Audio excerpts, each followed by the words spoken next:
Ladies and gentlemen, welcome to Kumu, welcome to Tallinn. My name is Andres Koppel, I'm the Director General of Estonian Research Council, and I have the responsibility to be the moderator of the day. The day is, as you see from our program, it's very heavily packed, but I think that since there are so many good experts here gathered, the best experts, we will achieve our goal. For their welcoming words, I have the honor to invite here Minister Mailis Reps from the Estonian Ministry of Education and Research.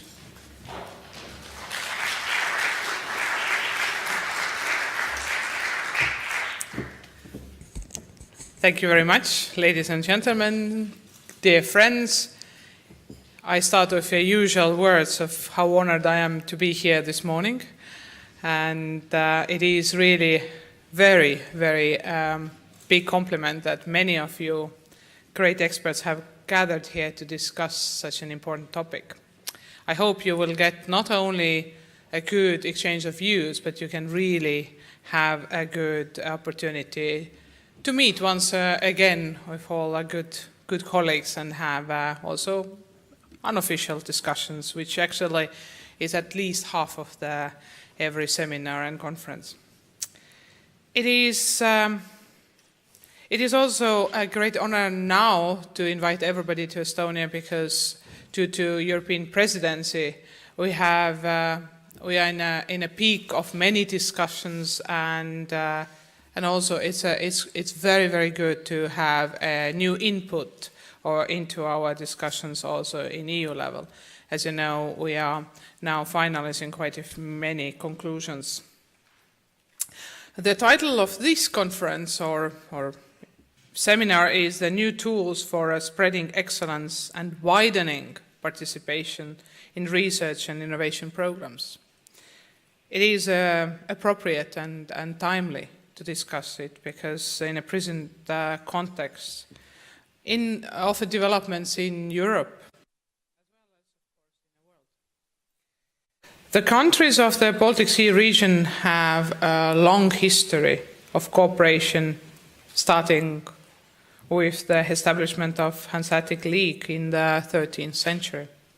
Shared history has a united force, and it is no surprise that the Baltic Sea region became the EU first macro region in 2009. Countries of the Baltic Sea region have deserved attention for their education and research systems and competitive companies, inclusive social models. At the same time, joint research and innovation cooperation has a major potential for increasing the competitiveness of the region. The Research and Innovation Agenda, launched last summer after the Science Ministerials of the Council of the Baltic Sea, CBCC, is the document of paramount importance considering by all participating countries. However, like many other regions, we are facing several challenges, such as environmental problems, pollution of the Baltic Sea, aging population, shrinking workforce. The Baltic Sea region was the first macro-region in the world to adopt the common goals for sustainable development, and now, with the renewed Baltic 2030 action plan endorsed by the foreign ministers meeting in June this year, our region is continuing to be forerunner in addressing both environmental and social challenges. There are some projects to be mentioned playing an important role in realizing the Baltic Sea region-wide cooperation in higher education and research. First, we have the Science Business Cooperation Project Baltic Tram. Secondly, of course, we have the Baltic Science Network, which provides a macro-regional forum for higher education, research and innovation cooperation. Third, we have the joint Baltic Sea Research and Development Programme BONUS, funded from the EU Framework Programme, that still provides a platform for cooperation in research activities on the issues related to the Baltic Sea. These 3 projects are concrete examples of successfully integrating the region's research and innovation efforts. We all agree that meaningful cooperation could increase excellence and advance economy more efficiently everywhere. It is also true in regard to the Baltic Sea region, so that all the region's potential could be exploited in the most rational way. I have just mentioned BONUS as a great example of joint collaboration in addressing common challenges, and we should have more projects like that in the future, co-funded from EU framework program, or of course also the regional financial instruments such as Interreg. One area where I see potential is that the regional financial tools could be in the future provide a seed money to prepare joint projects for which we want to apply for funding from a framework program to create new research and innovation partnerships. Still, it has to be admitted that research and innovation are unevenly distributed between the western and eastern part of the Baltic Sea region. In 2016, the importance of developing innovation measures to overcome innovation gaps in the region was emphasized at the meeting of the Council of the Baltic Sea States Science Ministers Conference in Krakow. All participants showed political will to address this issue. The best tool for bridging this gap is to promote strong cooperation within the region, as well as building a joint force to participate together in international collaborative initiatives, those provided by the EU Framework Programme. It is of paramount importance to achieve smart and sustainable growth of networks, but also open up those already existing.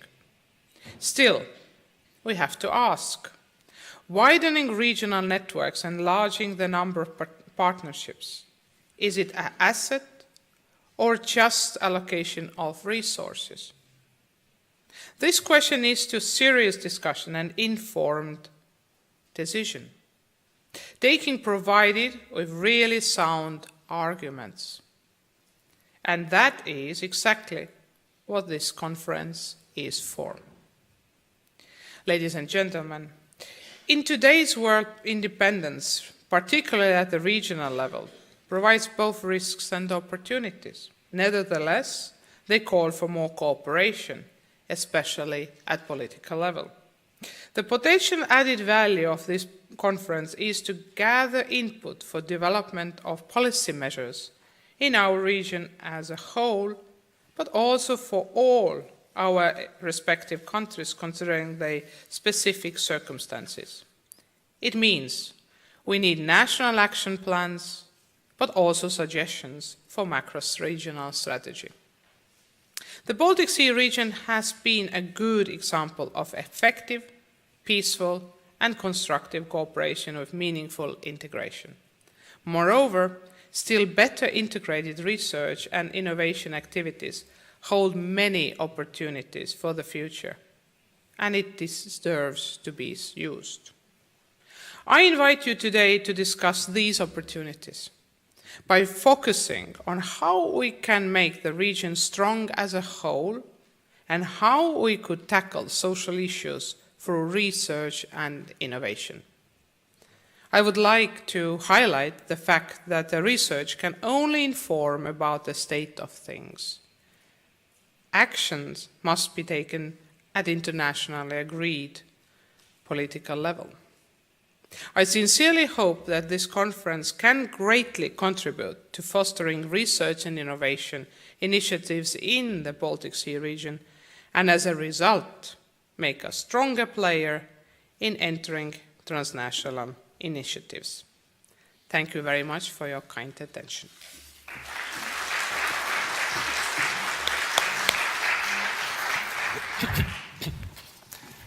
Thank you very much, Minister. And the next speaker will be Indrek Reimand, Deputy Secretary General from the Estonian Ministry of Education and Research. He's setting the scenes for today.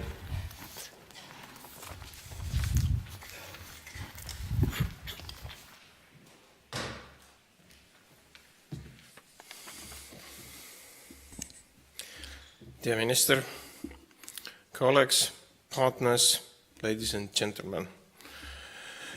On behalf of the Baltic Science Network, I am happy to welcome you in Estonian Art Museum, where during the next hours we hope to have a good interaction between creativity and science policy. Albert Einstein has said, imagination is more important than knowledge. For knowledge is limited to all we now know and understand, while imagination embraces the entire world. Today, I invite you to set aside what you know about the right ways of making science and use this inspiring atmosphere to let creativity to find new ways for establishing a closer cooperation in research, development, and innovation on macro-regional level. Currently, there are many challenges in the European research area that prevent utilizing the whole potential of Europe and the Baltic Sea region. Many surveys carried out during recent years have pointed out that there is an uneven distribution of funds between the new and the old member states, with new member states receiving less than 5% of Horizon 2020 funding. The participation gap has increased when comparing to FP7. One possible reason for the current situation is that the challenges Europe is facing are not dealt with at the right coordination level.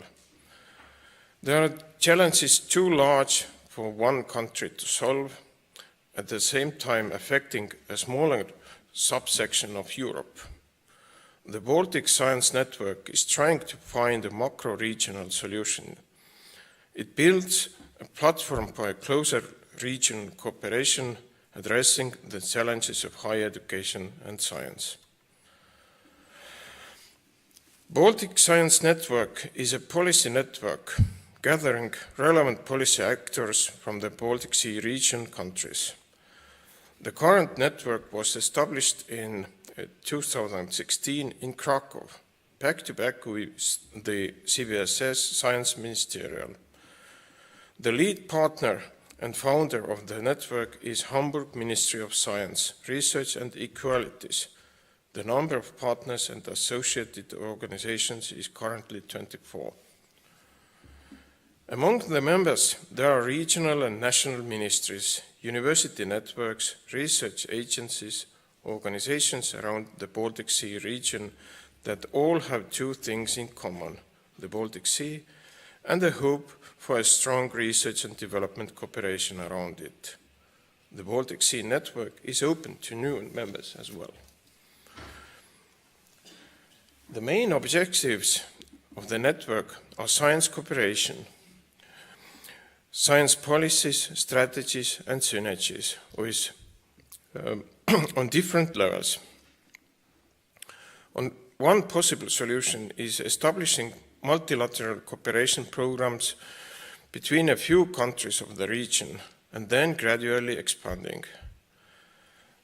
The European Economic Area and Norway grants have taken this approach. Their new period focuses on multilateral collaboration between the Baltic and Nordic researchers. For the first time, all the Baltic states participate together, which gives the possibility to focus on specific areas in the region. The research program will be opened on a mutual agreement and have similar quality standards for all the participating countries. The network is focused on widening participation, Baltic Sea region-wide mobility tools, research and innovation excellence, exchange and learning of best practices, and joint lobbying on EU and international level. Several important surveys have been published, for example, on international mobility of researchers and on challenges and barriers to the research cooperation. 2 of these surveys on widening participation will also be presented later during the day. The network does not wish to found new institutions in the region, but to build on already existing structures and ongoing initiatives. Therefore, Baltic Science Network works closely with the Council of the Baltic Sea States, the EU strategy for the Baltic Sea region under the policy area of education, research and employability. To sum up, Baltic Science Network highlights the importance of research and innovation for the future of Europe. Free movement of people and ideas, attracting best talents while ensuring equal opportunities for research and mobility are considered to be key milestones on our journey towards a closer cooperation on a macro-regional level. Thank you.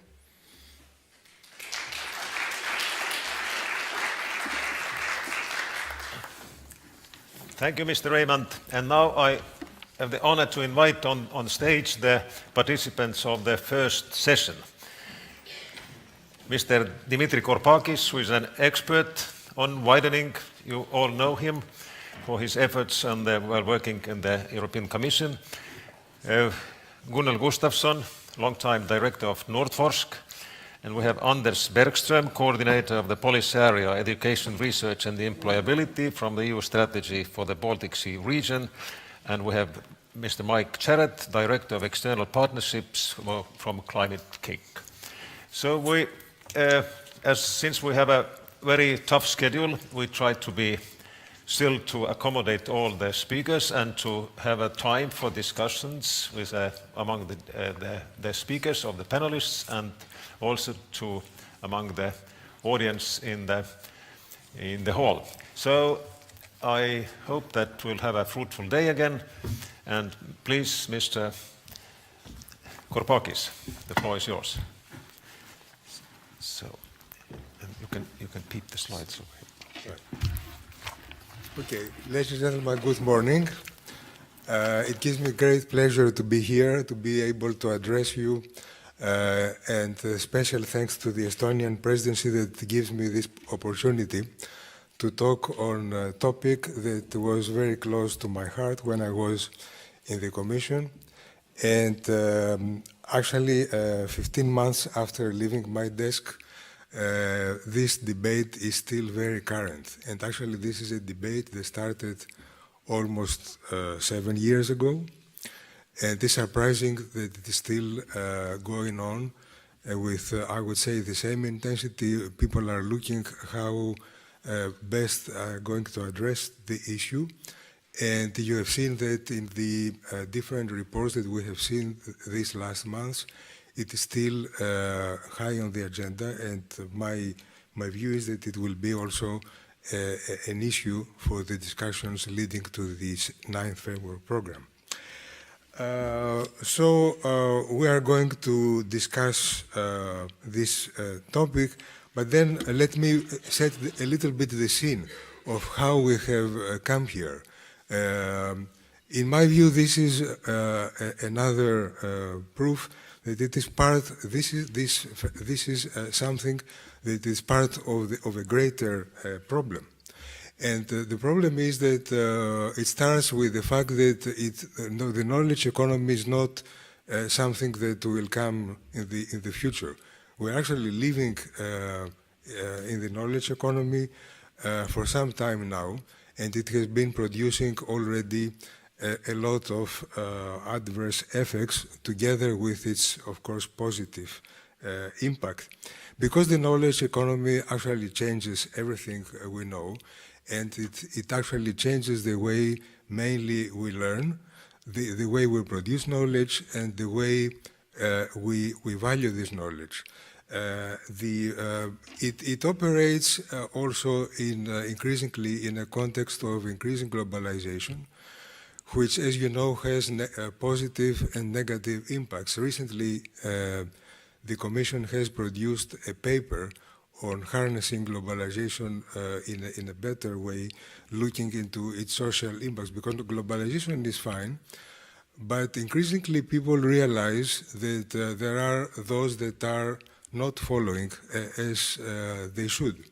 I remind you the latest cover of The Economist with this picture of a lot of places that are becoming obsolete because, in fact, increasingly things are being conceived and produced in ways that leave a lot of people, nations and regions behind. So if we are not going to take the right steps, a lot of regions, countries, even social groups will be more isolated and left behind.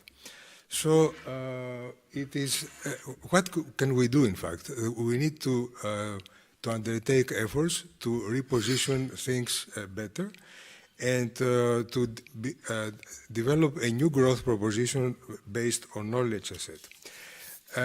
This is followed by, of course, the response of a lot of countries globally. There is a global pressure on national research and innovation systems, a lot of competition. A lot of countries have even introduced in the past programs on excellence. I remind you here, for example, the German Excellence Initiative. And a lot of other countries have focused on capacity building, on science productivity, improving efficiency for innovation. And there are a lot of schemes that are focusing on excellence. But increasingly we are we're looking more to programs that increase exposure of scientific networks so that we can increase collaboration. If you see some figures, and this comes from the OECD Science and Technology scoreboard in 2016, we have some contradicting trends. On the one hand, competition intensifies and people are investing more and more on research and innovation. A lot of new players are entering the field, but at the same time, you can see that the traditional players are declining a little bit. And who is actually going up?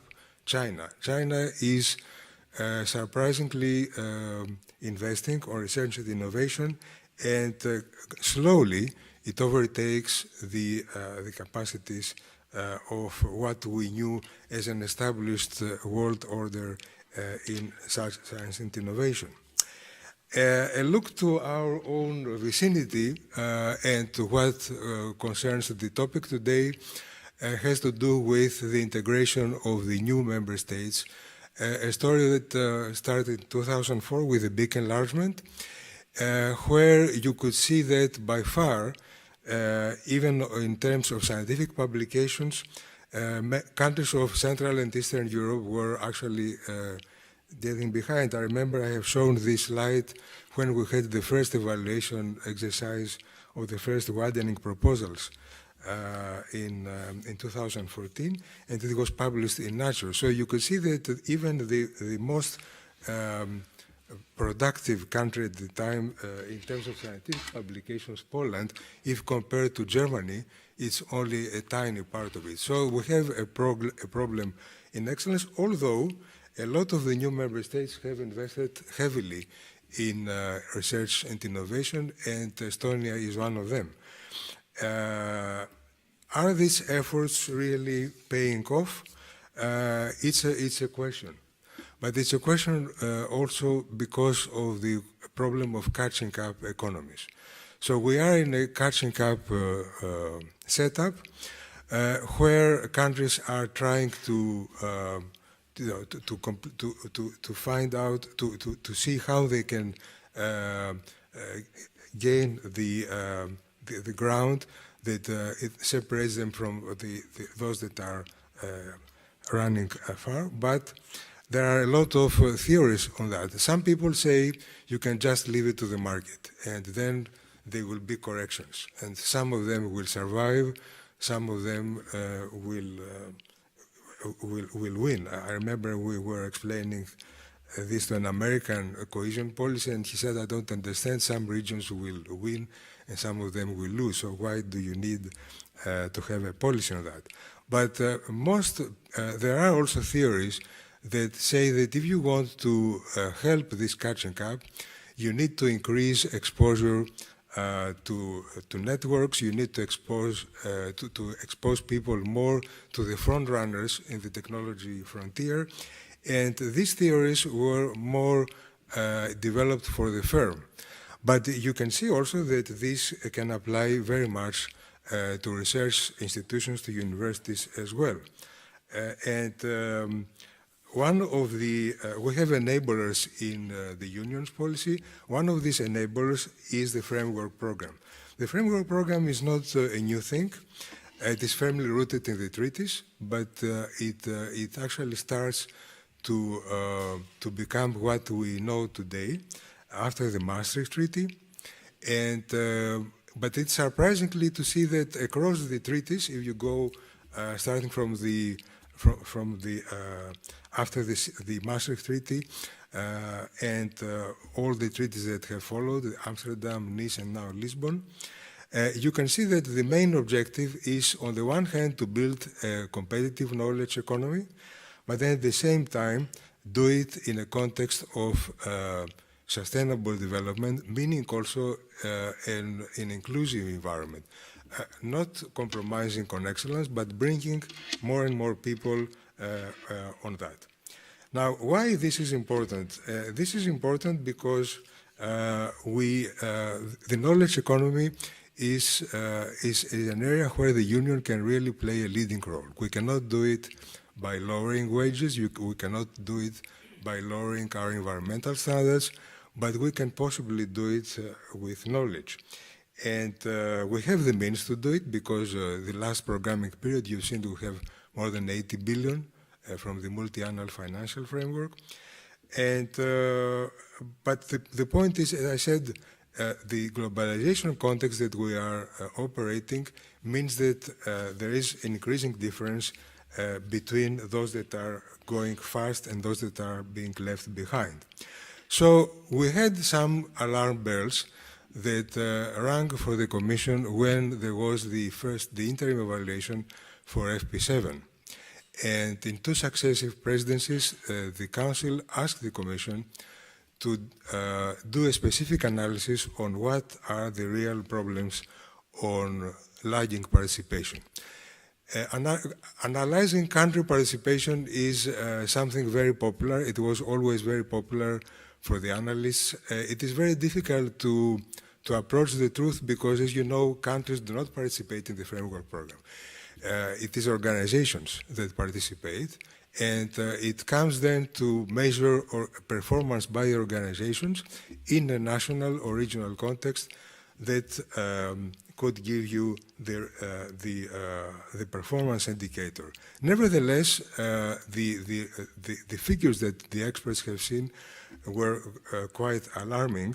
And in the first place, you have this. And this was unacceptable for many people because having just 4% of the whole budget of the framework program for these countries, it was not a good thing. So we had to present an analysis, and this happened in September 2011. We presented a report to the Council, and it was widely debated in the Competitiveness Council of September 30 in 2011. And in a nutshell, there are many, many factors that play for this lagging behind. So first of all, it is how much you spend at your national or regional level for research and innovation. You cannot expect performance in a highly competitive program like the framework program if you don't spend at home.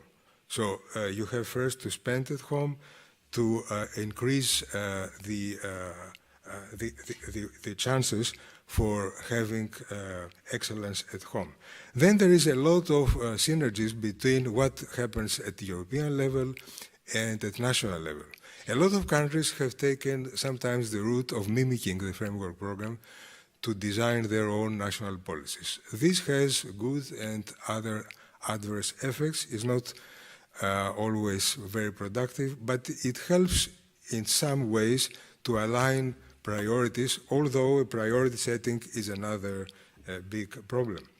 There are issues with system learning because you enter the framework program in 2004, although there have been initial actions, but it is a learning exercise and you need to know how you play. So there is also what we call a rookie effect. So you need to take some time to get accustomed to networks, to get accustomed to how you write a proposal. You may have the best idea in the world, but if your proposal is not convincing to the evaluators because they have a few hours to see your proposal, so you run the risk not to be successful. And you have a lot of these countries had reduced access to international networks and a lot of problems with information and communication on these issues. But it depends on how you look to the problem. And I have borrowed these two slides from an excellent presentation given by Jana Kollar. And you can see that if you approach the issue, for example, from other ways, so for example, how much do you gain from the framework program per capita, or how you spend at home, you can see Estonia in the first place. So you can see countries like Cyprus also gaining a lot from the framework program. So it's not a question of absolute figures. And then, as the Secretary General said before, there is a fact that the gap is not decreasing. So there is still a problem that we need to tackle. So this is why in the new framework program, there was a particular area outside of the three challenges, the three pillars, widening participation, spreading excellence and widening participation, with these three major actions, teaming, twinning, and RHS that you all know well. There's no need to present them. We focused more on institution building, first with teaming, institution networking with twinning, and bringing excellence to research institutions with ERA chairs. And at the same time, we have brought a lot of accompanying measures as the policy support facility, which is now, as I see, peaking a lot of momentum, a better action to inform better and train national contact points, because if you have good national contact points, it pays off. And don't forget the old instruments of cost that is actually working way across Europe to do that. But we have more tools on that, and these tools are with the structural funds. A lot of discussions have been held in the past, and I was also part of these discussions on increasing synergies between the structural funds and the framework program. It's easier said than done because many people were asking me desperately, okay, synergies is a nice word, but what do you mean by that? It all starts with competitiveness. If you put all factors together that we know from the innovation scoreboard and how you do that, there is actually a very, very big problem of competitiveness at the European level. The more you go to the South Mediterranean and to the Central and Eastern Europe, the less competitive we are. And although this is a map dating from 2010, it has not changed so much along the years. If we continue like this, we undermine all our policies. We have a lot of packages, and we started with the Lisbon strategy. Now we have, again, new packages on productivity, we have the Juncker package. As long as we have increased innovation divide, we will not achieve much. All these efforts will fail. And the question then is what to do. And identification of priorities is the first place. And this was the promise of the policies on smart specialization and of increasing funding from R&D and innovation in the new structural funds. So we have done a lot, and all countries now have in their national partnership agreements and in the 120 strategies for smart specialization, a lot invested and a lot of all these are promises. And the biggest promise comes from Poland, where you have close to 10 billion for research and innovation. But all of them now have a good strategy, at least on paper. It took a lot of time. The last strategy was presented at the end of 2016, according to the regulations.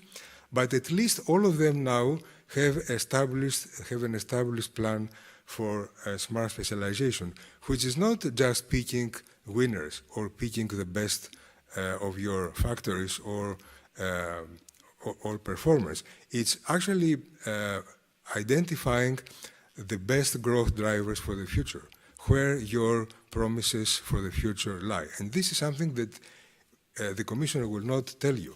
It's something that you have and people had to derive from their own bottom-up process. And I believe that even if only 40% of them will succeed, we will have achieved a lot. Now, synergies, again, because it's a Greek word and I know something from my own language, is a concept which means that you do a lot of different parallel processing, but you all converge to the same result. And I didn't find a better illustration for this than the symphony orchestra. So I did it once in my own DG and it worked, because all these people are doing different things. If you listen to each and every one musician, you will not understand much. If you listen to the whole symphony orchestra playing, there is something. And we have now a lot of things built into the regulations, and we did it on purpose, a lot of conditionalities for the first time in the structural funds that will guide the member states to do more on research and innovation. We have also produced a lot of guides for this. The last guide produced a lot of examples because people wanted to see how you did that, and the most interesting thing was that most of these examples came from the previous programming period, not from the current one. So there's a lot to say on how you can achieve this. So you can do things before, during, and after the action on the structural funds and the framework program. And in addition, you can commercialize results, you can diffuse results, and you can prepare your people not only with buildings and equipment, but also with training, with increasing networking opportunities, with increasing the exposure of interregional networks, which is another big catalyzer for this. And this brings me to Interreg, because Interreg, especially the Interreg Europe, which is in the new European Territorial Cooperation, actually building on an old idea that we had once with a little program called Regions of Knowledge that we developed in the framework program, can really be a launch pad for new cooperations. When you think about widening, you should not think strictly of what we do in this ring-fenced activity. There is a lot that you can do elsewhere, and Interreg is a major platform. You can build really regional innovation ecosystems, and Interreg Europe provides, as you know, now this policy learning platform that you can use. And what I found is that we have a new emerging pattern on effective widening partnerships. A lot of these networks will be present in this conference, and you can see, for example, the example of, just an example, the Climate Kick Regional Innovation Scheme, which is something completely new, and it marries the European Institute of Innovation and Technology with the idea of regional innovation schemes. We have a pilot in the Joint Research Center on the Stairway to Excellence, which is also an idea of the European Parliament, and tries to focus on what we can do better between the framework program and the new member states, especially here and in the less developed countries of the Union. There are a lot of examples of good cooperation in joint programming, and at the end, all this is bringing along a new paradigm, which is more exposure to networks, more exposure, I would say, to things that go out of your comfort zone and doing things differently. Despite all this, and I will finish with this slide, we have a lot of major planning issues ahead. First of all, we know that as much as we struggle, there are a lot of structural deficiencies in the planning authorities at national and regional level. It gets a lot better over time, but it needs a lot of improvement because this gives the measure of your absorptive capacity. You can give billions to many people, but if they are not able to spend it wisely, then it becomes maybe a waste. There is an increasing difficulty of small players to integrate global networks. And there is always some people are suspicious to engage into cooperation between universities and industry and business in general. A lot of academics believe that this is almost an anathema and it should never happen, or people expect industry to come to the universities, although this should be the other way, because now we are talking about the value of the entrepreneurial university, and the more entrepreneurial you are, the more results of this kind you are expected to have. If you fail repeatedly, then you may fall into what we could call a spiral of marginalization, because it can also drive you to a lack of ambition and then marginalization. So this is a risk for the widening countries that they have to overcome. We know that there are still huge gaps in research and innovation investments, but this is improving. And as you know, the Union will continue to have more tools and to refine these tools on the structural funds and the framework program, but again, with no compromise on excellence. So thank you very much for your attention. I think I was in my time. Thank you so much. Thank you so much, Dimitri. You were in time, and thank you for the overall picture, big picture. But now we're going to the regional picture, how it's possible to behave on the regional level and to increase the cooperation. Gunnar, please, the floor is yours.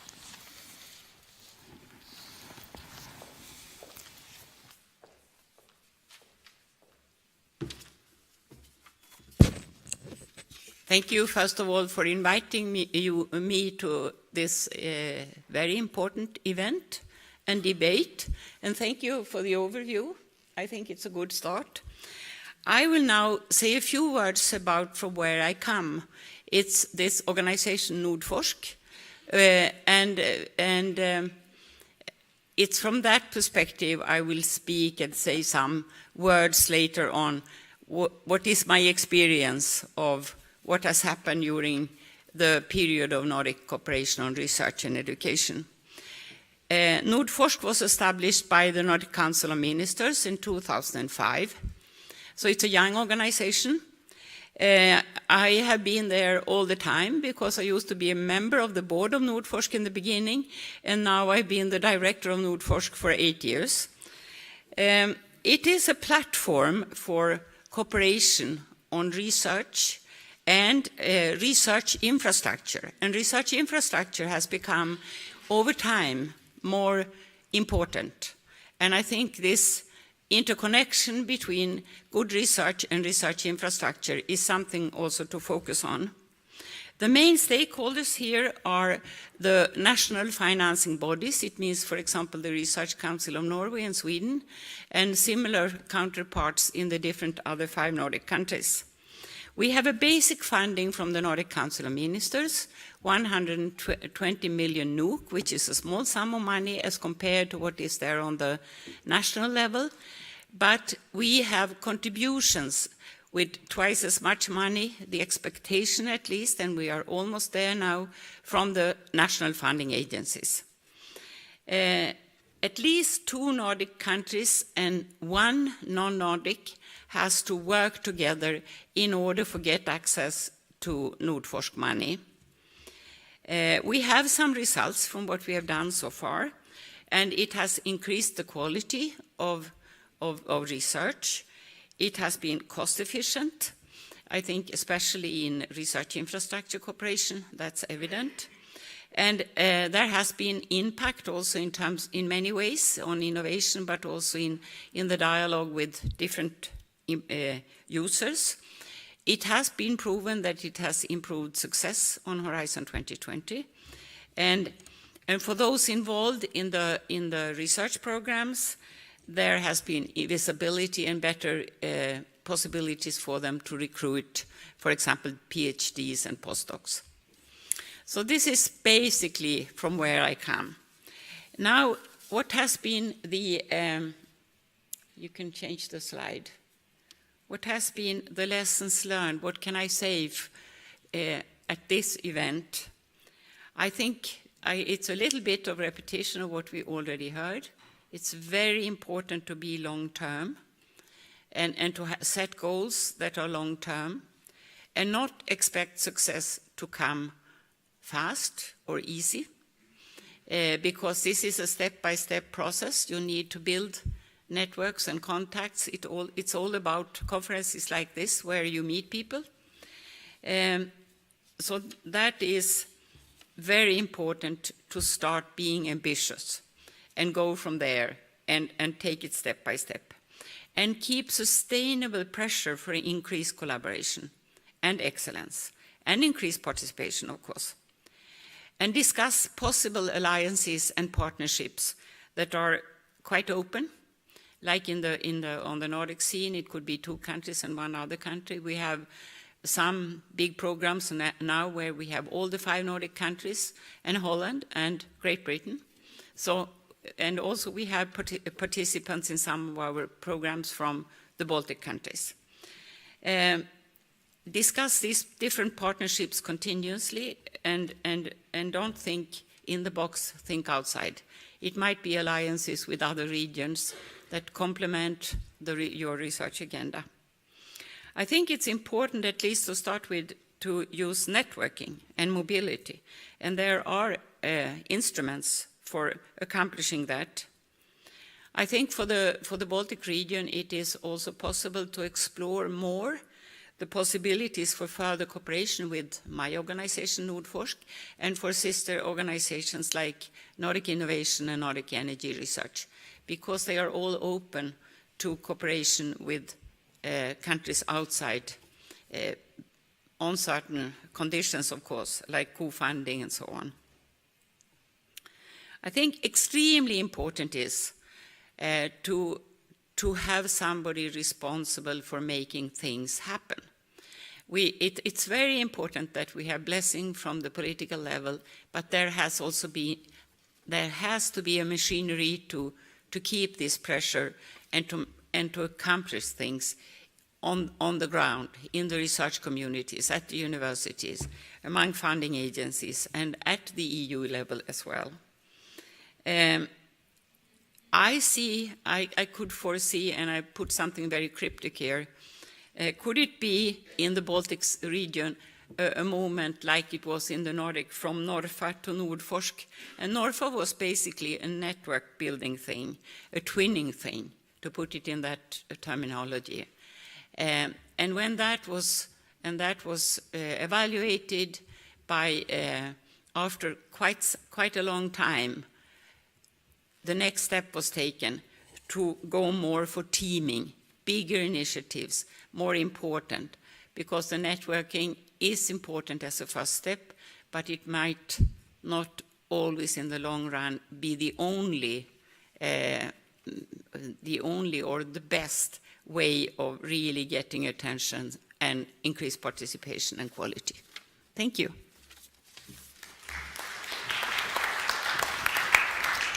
Thank you so much. And from the regional perspective, the next speaker, Anders Erkström.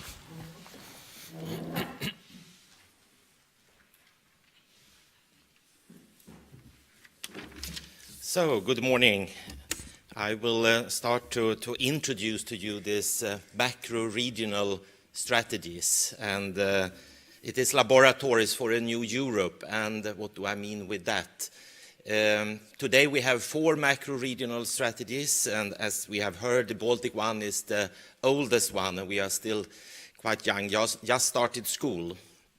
Europe today faces a lot of challenges, a lot of societal challenges that we can't just solve on a local, regional or national level. We need to work much closer together. And this is what this laboratory is about, to find ways to integrate perspectives, to integrate cross-sectorial, cross-borders organization in joint development processes. This flagship, the Baltic Science Network, is one of those flagships. And what we see now in the Baltic Sea region is also that the financial tools are working much closer to each other. We have mentioned the structural funds and the importance of them also for research and innovation. I can mention to you now that we have 4 networks of structural funds in the region. Tomorrow I will visit the European Social Fund Networks meeting in Helsinki.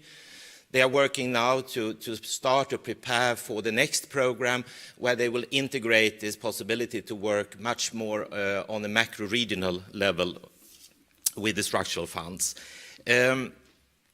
The macro-regional strategies is not just about EU, it's also very much about how to work more horizontal with transnational cooperation, to integrate it in our local strategies in municipalities, to make sure that this cooperation is also like, for example, gender equality, something that should go through all the different layers of our societies to work close together, to don't have any more Brexit. So that is the idea, you can say, behind the macro-regional strategies. We have an action plan in this strategy, and this action plan is very much a document that is alive. We have revised it 3 times since the strategy was launched in 2009. And we have a chapter on research. And I will take up some of the things that we have in this part of the action plan. And this is also what you find in this flagship, some of these that I will mention now. So facilitate the cooperation of science and research policies in the Baltic Sea region for a common research and innovation area. I mean, we have not seen so much of this integration before. We try now to work on the policy level because we have very good national policies, but how can we build them better together to have joint policies? And this is what also this network is working on. The other thing is also to enhance the transnational cooperation in development and utilization of existing and new research infrastructures. We have good examples in the region like the ESS Max 4, but we would like to see many, many more of these, not just on this, how to say, very prestigious high level, but other types of joint research infrastructures.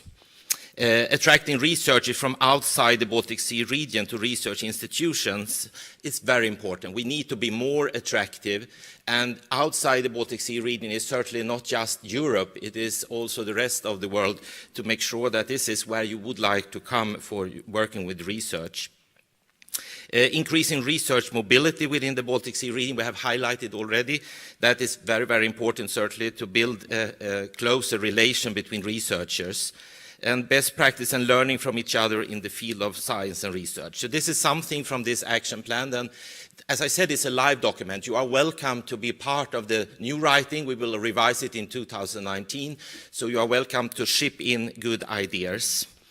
I will also now move into something that has already been produced in this very new network. As you heard, it's just 1 year old. And this is some recommendations that have been now already developed, and it's in the survey that has been made, or the surveys. So I will just highlight some of them, and you will discuss them further on today. Support service in writing applications. EU 13 have less experience in writing good application. This has been mentioned already, and this is something that we could maybe do within the framework of the Baltic Sea region. Organization of networking meetings for special topics, research areas, in order to open up the group of, as I name them, usual suspects for the EU 13 group, finding new cooperation partners in research groups. This networking, we also heard from Gunnel, that is very important, that we should also emphasize. Important to keep the existing widening instruments, certainly, and harmonization on the rules and conditions for research funding across the macro-regional, across the member states. I think this part is very important to make it more transparent, to more understand how the financing is done in the other member states, not just keep them for yourself. And excellence as criteria, yes, but also pay attention to lacking thematic areas, for example, social sciences. I see a lot of potential in tapping into the European structural funds. I mentioned already the European Social Fund. You saw that Poland is very active on this, and we can learn from them how they work on this. Finally, I just think it's a good idea with this that Gunnel brought up with Nordforsk. I think that Nordforsk can work as a good example also for us in the Baltic Sea region. Maybe we could have a Baltforsk in a couple of years. Thank you very much.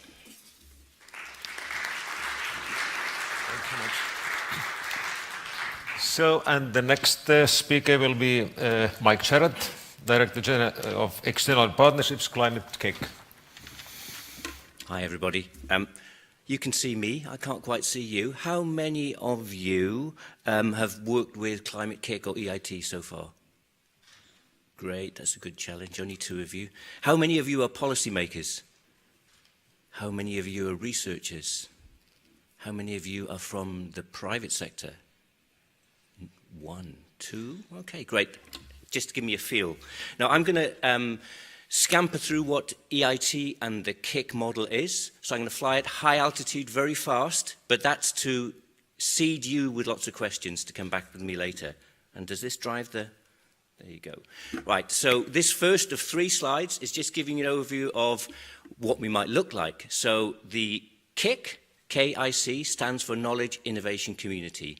So we're a partnership organization. And this is an illustration of the scope and the scale and the dimensions of our partnership. So currently, Climate KIC is between 250 and 300 partner organizations. 50% of those will be from the private sector. About 30% will be from the research and knowledge sector, so that's universities and business schools and national research assets. And about 20% come from 2 major nodes. One is they are real cities and real regions who face climate challenges on the front line, and also NGOs. So NGOs play an important part in how we respond to climate change challenges. Now, you can't possibly read all those logos on the scale there, but they give you an example of some of the big corporate identities we have, like Philips or Veolia or GDF or Engie. We have real cities and regions, and from this region we have City of Malmö, City of Helsinki, who are participants as core partners in our network. Because when we look at facing climate change challenges, it's important that you have that demand-led end-user perspective. So cities and regions are very much on that perspective. As I say, we're a partnership organization. We are about bringing the partnership together to build trust within the partnership. We've talked a lot about instruments and mechanisms and fora for bringing people together. It's great, but unless you can keep them together and build the trust, they won't work together on difficult projects and difficult issues. And that's one of the things that Climate KIC is about. The EIT logo is important. So EIT is the umbrella organization that funds the KICs. The KICs are the biggest open innovation experiment globally. So if you haven't heard about them, you need to find out more. There are 6 of us covering everything from climate, energy, digital, food, raw materials, and health. You just need to find out more. So you can ask me more questions about that in a moment. So what does Climate KIC do in real terms, and how do we navigate this enormous challenge of climate change, which is the biggest societal challenge faced by our generation? If you're not following the discussions in Bonn at the moment, you should be, because our kids and their kids and all of us need to do the right thing, and what we're doing at the moment isn't big enough or fast enough to come anywhere near delivering the Paris Accord.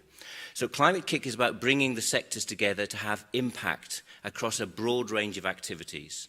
First of all, how do we navigate Climate KIC? What is our climate challenge? How do we break that up into manageable programmatic chunks? And we have 5 chunks that we work on there, 4 technical themes and 1 underpinning. The first technical theme is we work at city level, urban transitions. So we work at building scale, district scale and city scale to do innovative, high-impact stuff in the urban environment. The second technical theme is we work on sustainable land use.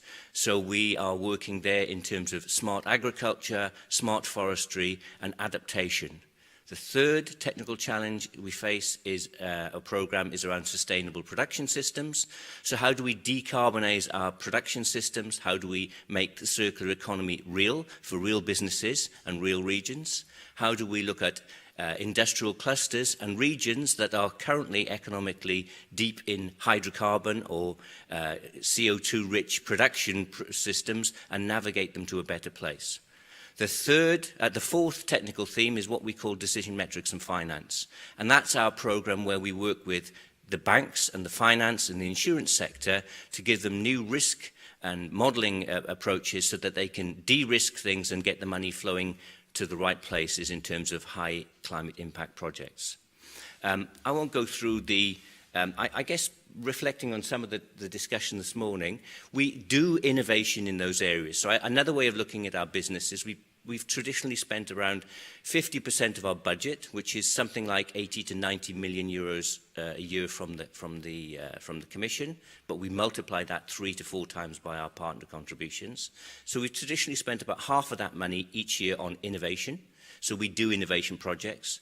We've spent about 25 to 30% on education and capacity building, and we've spent about 25% on building new businesses. So we run Europe's largest clean tech accelerator network for clean new businesses. So that's another way of looking at us. But rather than looking at us funding education, business creation and capacity building themselves, we very much focus on the gaps between these things. So how do you take bright young researchers and get them thinking about becoming bright young business creators rather than staying in the academic sector? How do we take bright businesses over the valley of death and turn them into SMEs? How do we connect SMEs with big business? How do we connect the providers of innovation with the end users in cities? And how do we take good businesses and scale them? So we emphasize a lot of looking at the gaps that's not working rather than the buckets that we're trying to connect. In terms of where are we? Well, as of next year, we'll have live projects and partnerships in every one of the 28 member states, and it's a great sadness to me that it'll be 27 soon.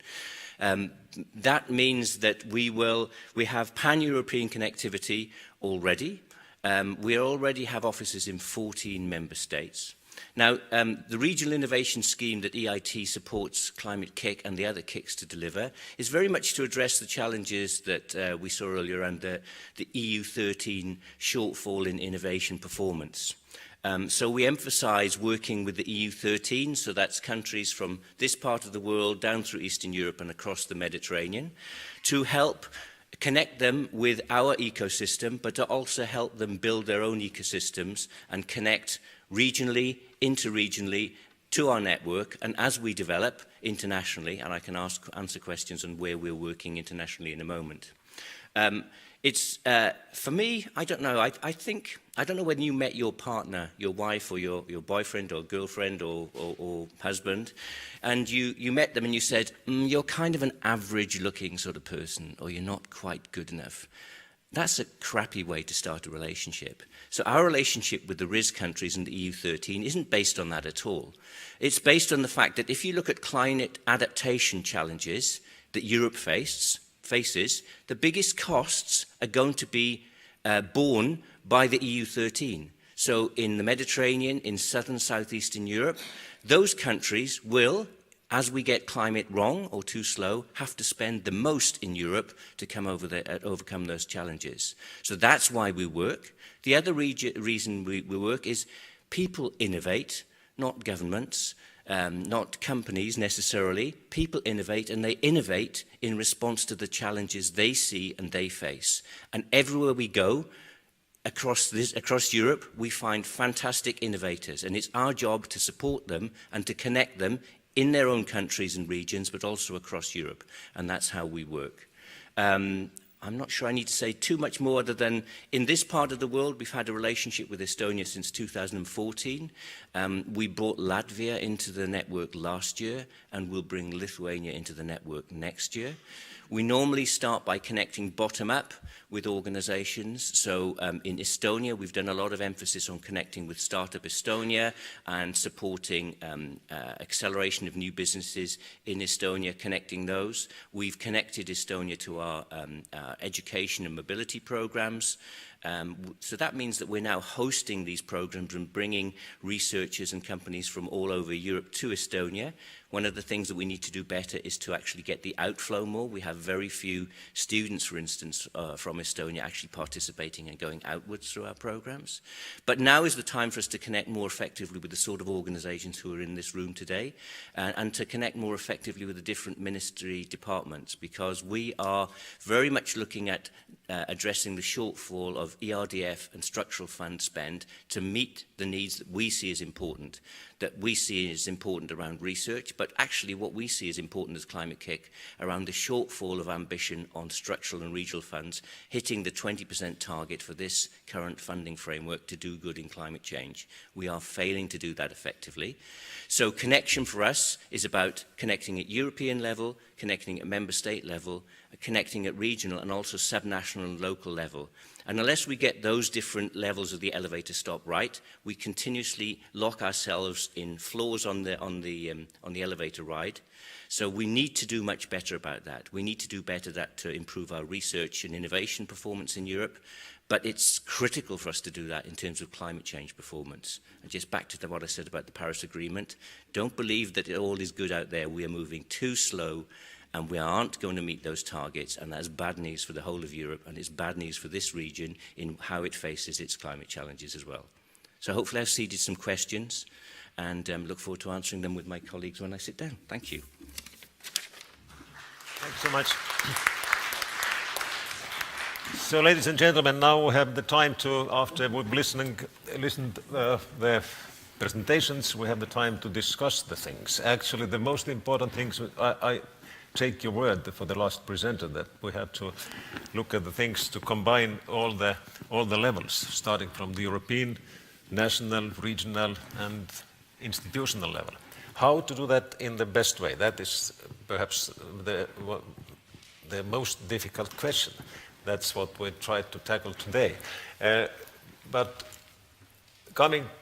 attacking this question from this angle, do you think that it's possible or it's needed to support the regional cooperation from the European level, from the framework program? Should there be some special measures to, or the measures have to be increased as they are today? What do you think? You ask me? All of them. You, perhaps, if you are ready to. Is this on now? Do you hear me? Yes. My first reaction to that question is no, I don't think that's the right way. Maybe in certain very specific cases, but I believe more that on this Baltic scene, you should concentrate on building your own competence and network and cooperation and become stronger and go that way. I think a long time ago we talked about the regions of Europe. I don't think it's a good idea. I think we should try to overcome the regional perspective in the longer run. And we can do that by building competence at home first. Anyone to respond to that? Well, regional cooperation is one thing, macro-regional is something different, and I don't think we should mix them. So the macro-regional cooperation, as I said before, is built on integration of perspectives, and I think that the financial programs are also this perspective that needs to be more integrated, and that's why I mentioned these networks that we have in the structural funds. Maybe this would be helpful also that the framework program could also have some kind of Baltic Sea network in order to be able to work closer to the structural funds. So maybe that could be something to look into. my perspective is sort of threefold, so I'm going to disagree with my colleague from Nordforsk. I think if you look in terms of meeting climate challenge, and we are seeing maybe FP9 having a more mission-led focus, and I really want to see climate change being one of those key headline missions there, then when you look at how you face climate challenges in Europe, you inevitably have to take a regional perspective. The Baltic states and the Baltic region faces different climate change challenges from Bulgaria, Romania, Hungary, etc. So there's a sort of a geophysical climate perspective that clusters, and I think if you have a headline, do best by climate, you then need to map that to how those regions work effectively. And those regions need to be the member states working on the real things that they face. So that's why I would argue for that. I think in terms of, region is a difficult word for me, because when I use regional, I mean subnational region. Region level. So that's how do you work within cantons, districts, economic entities within countries. And I think we need to make more emphasis on that. So the smart specialization agenda that works, again, people innovate and governments will do things if they see the challenge acutely. And it's often difficult to see the challenge when you're at member state level or European level. You have to get down to the regional level to see the wood for the trees. When you see the wood for the trees, you can do things locally that will meet your needs. And I think what we need to do more of is to support that bottom-up and connect the bottom-up so that regions learn quickly from each other and we can spread that knowledge around.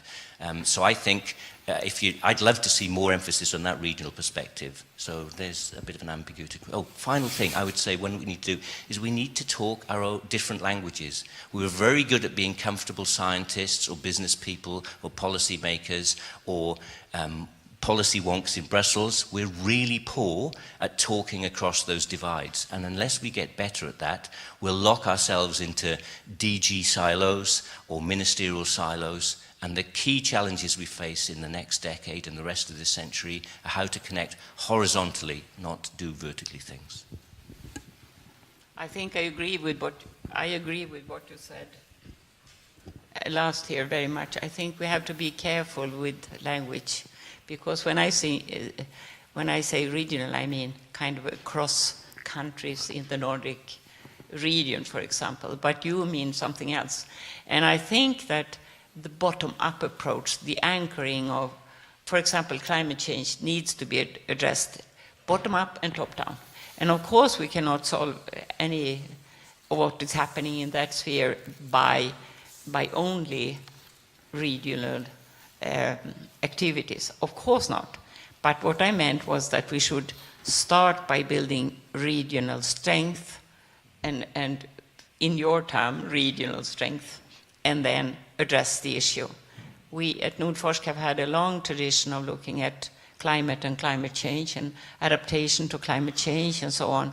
And I think it's obvious that that grand challenge needs to be addressed further.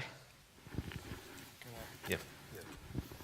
I think I would like to stress a lot what Anders said about macro-regional cooperation. I think this kind of alignment of broad objectives and policies leads to much better cooperation.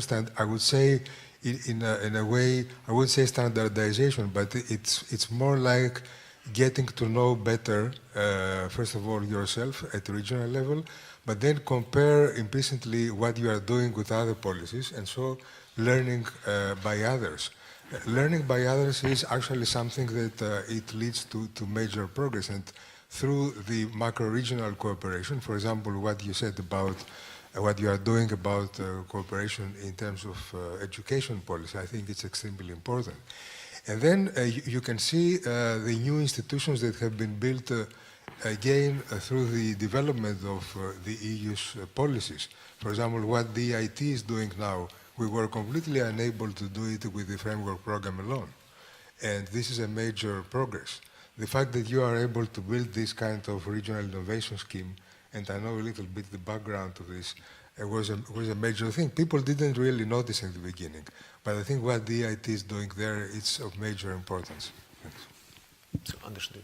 Yes, I also support Mike's comment here, and this is also this smart specialization, clustering, This is very important, and what I would like to add is also this cross-sectorial, I would say multi-level governance. It's not just about regional authorities or local authorities, it's very much to involve business, to involve NGOs, to involve academia, to work cross-sectorial to, for example, to the climate challenge we have. So, thank you so much. In your presentations, you listed perhaps all of you listed some suggestions and some measures what should be done to make the things better. And I don't think that it's possible to find a single silver bullet, otherwise we were not sitting here. But what do you think? What are the best, if you could, are given a chance to give us very short list of the suggestions, what are the most valuable ones? I think, Dimitri, you had the longest list. Yes.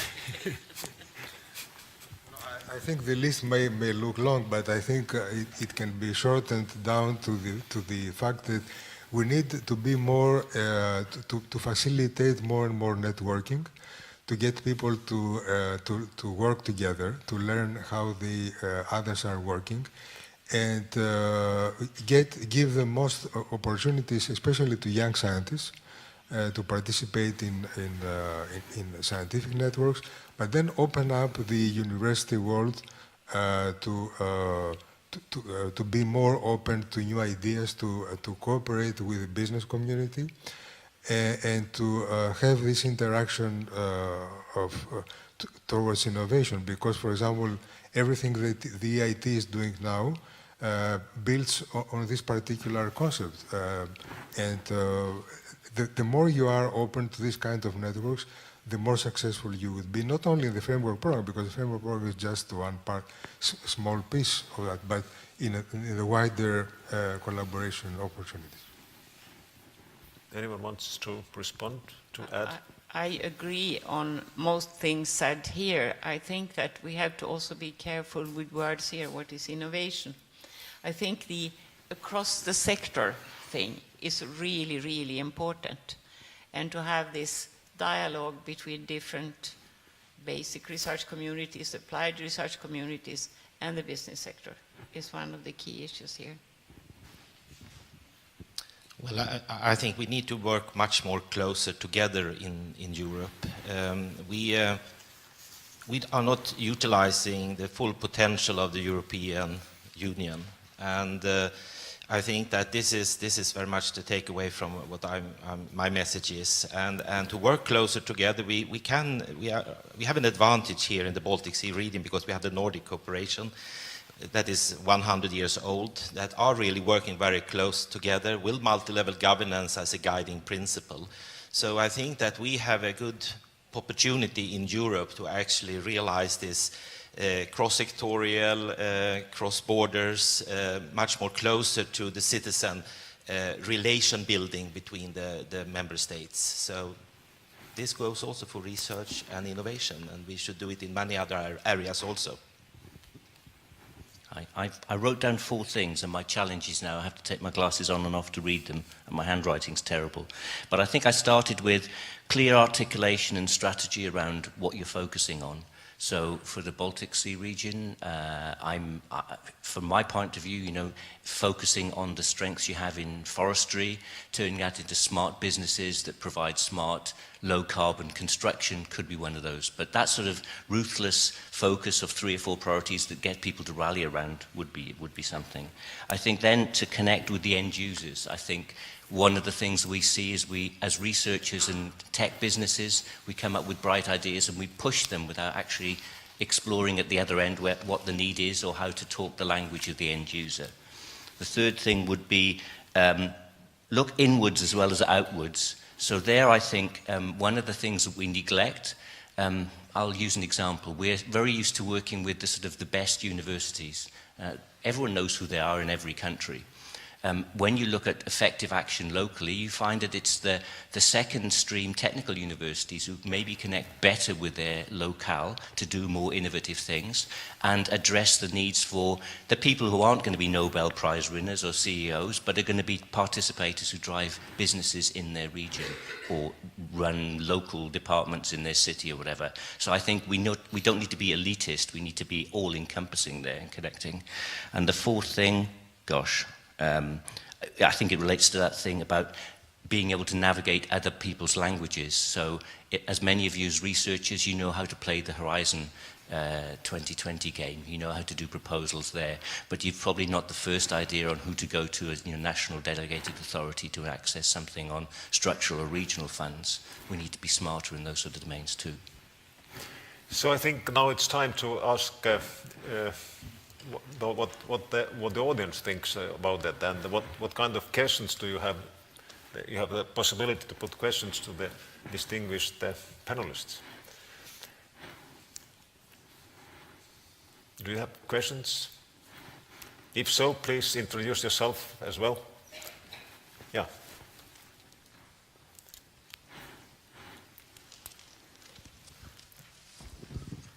Thank you very much. Zygmunt Krasiński, National Contact Point of Poland, Warsaw.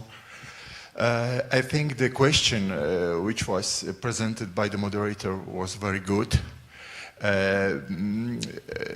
While preparing the next framework program and talking about the last 3 years of Horizon 2020, we should focus on the main goal of the framework programs. This goal is related to increasing the competitiveness of the EU.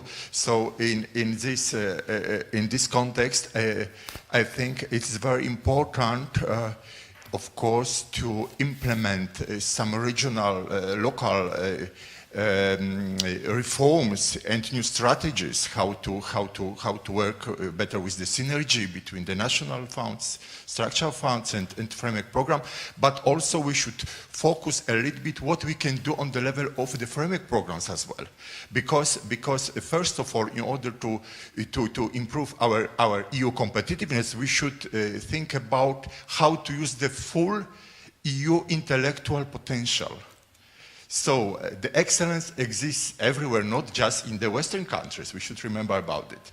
And the second important thing, we should also focus on the question how to integrate the participation across all the EU regions in order to increase the market uptake, because our goal should be also to develop the single EU market in research and innovation.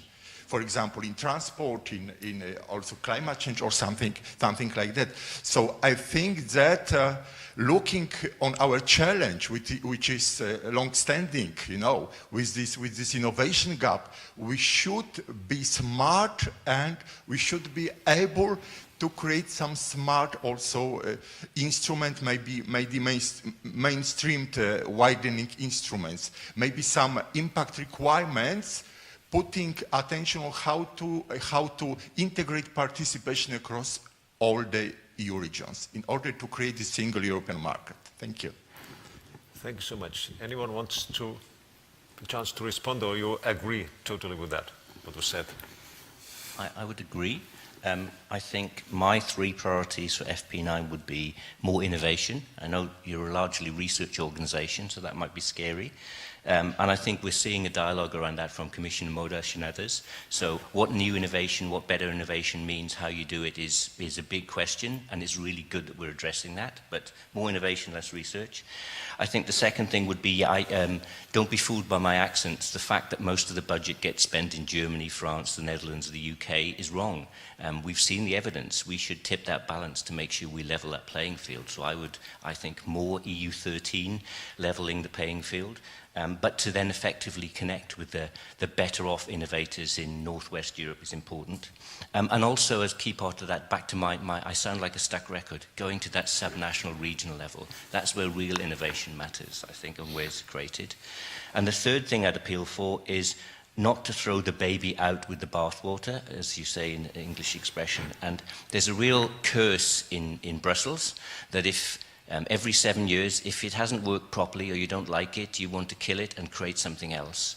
And I argue in terms of innovation for climate, if we stopped innovating for new technology now and did nothing other than connect what we already know and can do, but did it effectively, we would solve most of our challenges. So an emphasis on better use of existing instruments, better use of existing institutions is what we should do, rather than every politician likes to create a shiny new tower with their name on, and that's a bad use of our taxpayers' money for our benefits and our challenges.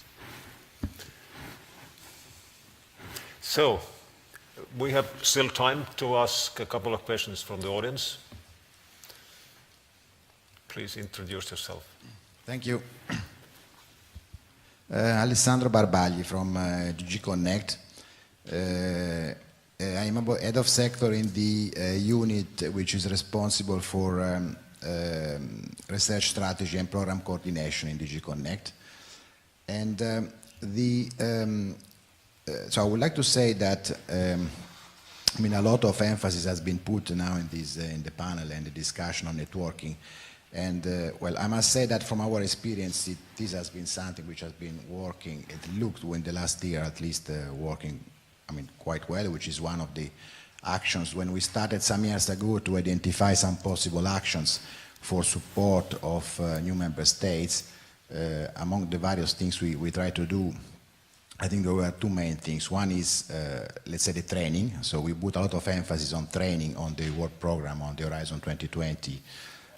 Now in the work program 2018-2020, it was just out in October, we spent 3 days training, for example, the national contact points. The city sector is particularly complex now because, I mean, it's more digital, is more and more pervasive in all sectors. So we had to cover, let's say, all the areas in Horizon 2020. We had even a joint training with health. We are covering infrastructure, I mean, industrial research, innovation. So this is an effort that we are making, and also we are participating a lot in national information days. We are going to be in Poland next week. We organized last week one of our major events, which we do it every year, which is the ICT Proposals Day. We had 3,000 people participating online in the networking part, and 2,500 people participating in the event itself. We saw as a trend in these events that we are doing that we have more and more people interested in the networking part. There is an activity which is run by the Idealist project, which is the Ncp Network Project for ICT, inside this event, which is like a partnership building, I mean, a bilateral meetings which are pre-arranged online on the website, which is called face-to-face. In the last week, in the Proposals Day, we had 6,200 bilateral meetings among the 2,500 participants, so it is more and more popular. We had 4,000 last year, 3,000 the year before. I think from what we get as a feedback, it is, I mean, we are quite happy to say that last year and the year before we had a bit more participation, an increased participation in the HCT part of Horizon 2020 from the new member states. In particular from Poland, I received from the national contact point the information from the last call that we had at the beginning of the year that their participation has increased, I mean, compared to previous years. So this is, let's say, just to say that that was an effort that, at least in our case, paid, and so I will follow up on the let's say, priorities that you have highlighted.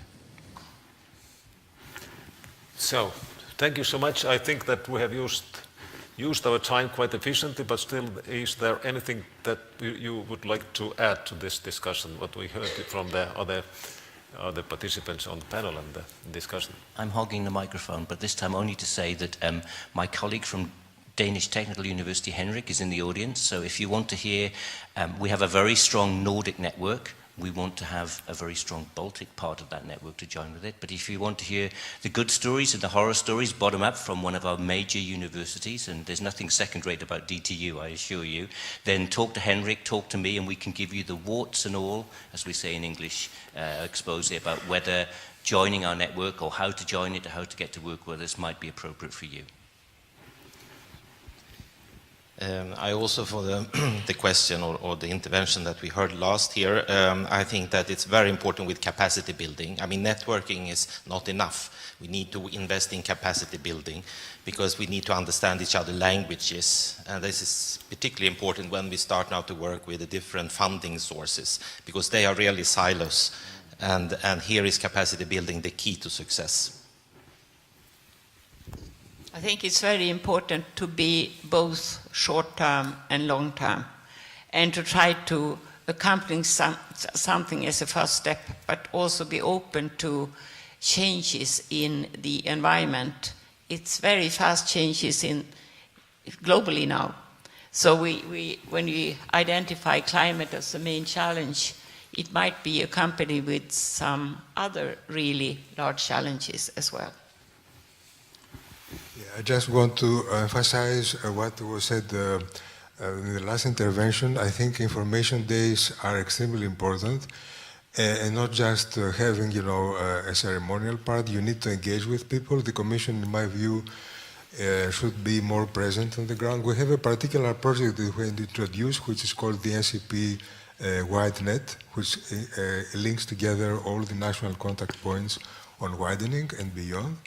And I think this, everybody should make really use of this and engage with the network, actually discuss with them, because there are a lot of meetings, because it's not just explaining what the program is, but exchanging experience is also important.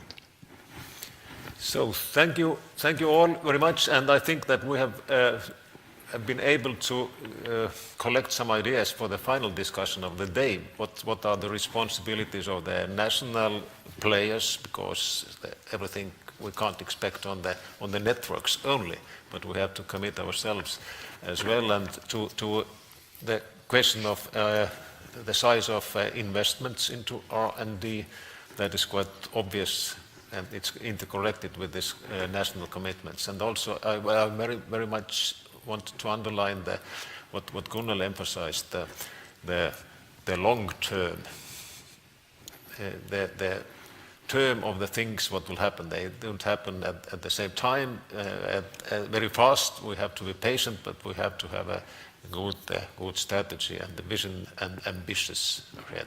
So thank you very much, and thank all for this first session. We have a chance to discuss it over the cup of coffee. Coffee break until, what was it? 11:15. Thank you.